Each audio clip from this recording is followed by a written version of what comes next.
L-interess fl-industrija tal-avjazzjoni Maltija qed tiżdied. Raġuni għal dan hija l-liġi l-ġdida ta' reġistrazzjoni tal-ajruplani iżda mhux biss.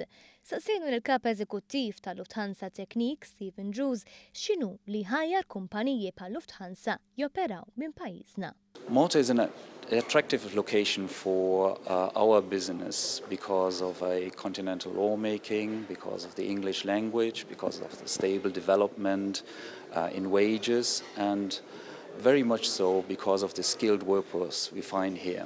Drews jisħaq li l-livell tajjeb ta' edukazzjoni li għandhom il-ħaddiema Maltin wassal biex il-maġġoranza tal-ħaddiema tagħhom huma Maltin.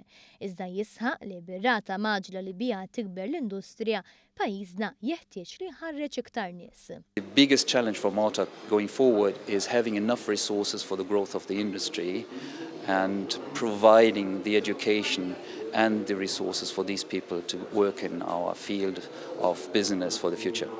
Ir-riżorsu man Malti f'din l-industrija igawdi minn reputazzjoni tajba ma' kumpaniji oħra internazzjonali fosthom Emirates kif saħaq magħna Paul Flerisoler. Infatti aħna nimpjegaw mar 200 ruħ Malta, li mhux ġo Malta stess, għandna tim ta' 15 Malta ma nimpjegaw ħafna cabin crew bħal pereżempju, nsibu ħafna piloti wkoll. U li dawn huma bbażati ġo Dubai fil-ħab tagħna u dejjem għandna kif tajt reputation li l-Maltin huma ħaddiema tajbin ħafna.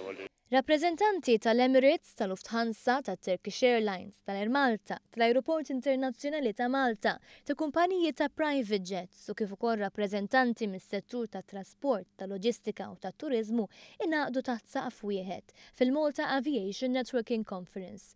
L-organizzatur tal-konferenza Martin Vella fisser kif din l-attività għandha lan li toħloq sħubija bejn il-partijiet prinċipali tal-industrija Maltija. Qegħdin nikkreaw platform għal kull kumpanija li tiġi hawn biex mhux biss tesebixxi il-prodotti u s-servizzi tagħha iżda tingħaqad mal-kumpaniji oħra ħalli jifformulaw komunità tal-avjazzjoni fej dawn il-kumpaniji mbagħad joħolqu sistemi ta' networking ta' komunikazzjoni bejniethom